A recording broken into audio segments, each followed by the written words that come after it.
response. So I'm again asking council to review and determine whether the city's FOIA procedures, training, and oversight need to be improved.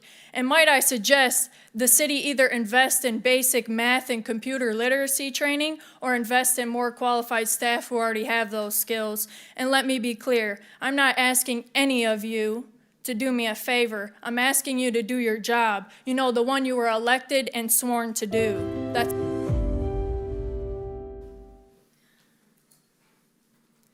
Good evening. Shylah Henry, Lincoln Park resident, in case anyone didn't know.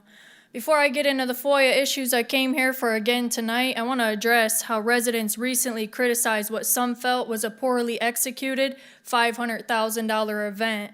Mr. Valerius publicly characterized that criticism as hate and vitriol, called residents keyboard warriors, and portrayed them as attacking and bullying the people who organized the event.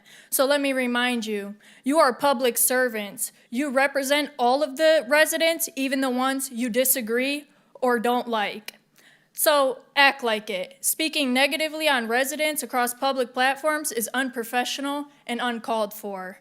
And Mayor, per the city's own ordinance, the DDA is under the supervision and control of a board that includes you as a member. So when I'm asking for oversight, transparency, and accountability regarding the DDA and other city departments, this is exactly where I should be coming. So I'd appreciate if you stop passing my complaints off to everyone else and just address them. 2 weeks ago, I stood here and I raised specific concerns about $480 typos, contradictory information, delayed responses, and the overall lack of consistency and transparency in how FOIA requests are being handled throughout this city. And as I stand here again today, the problem has continued. Just last week, I documented the biggest discrepancy yet in an estimate of over $1,600 from DDA Director Ben Hughes. I asked for the itemized breakdown required under FOIA and received no response. So I submitted those same 3 record requests separately. I was then quoted $11.52 for one, $69.14 for another, and $0 for the third because that record doesn't exist. So somehow, those same 3 records went from over $1,660 down to $80 and some change, a $1,580.99 difference to be exact. How does this happen? I also went back through other FOIA estimates I received and found multiple basic calculation errors. Both records clerks, Gail McFarland and Sydney Eulenberg, calculated 8 hours of labor at $18.19 an hour as $146.32, when the correct amount is actually $145.52. Now, 80 cents might sound insignificant, but it again raises the issue of accuracy. If this same error is being repeated across multiple FOIA estimates, those discrepancies can add up.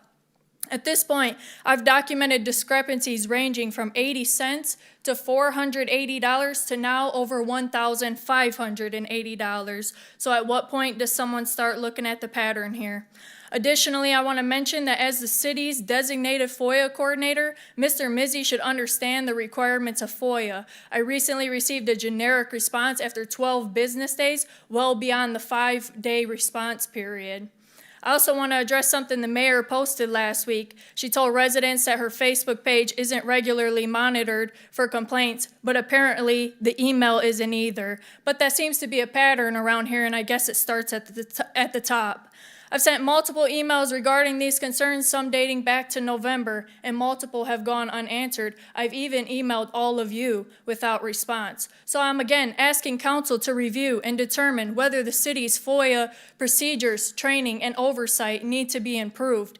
And might I suggest the city either invest in basic math and computer literacy training or invest in more qualified staff who already have those skills. And let me be clear, I'm not asking any of you to do me a favor. I'm asking you to do your job. You know, the one you were elected and sworn to do. That's all. Thank you.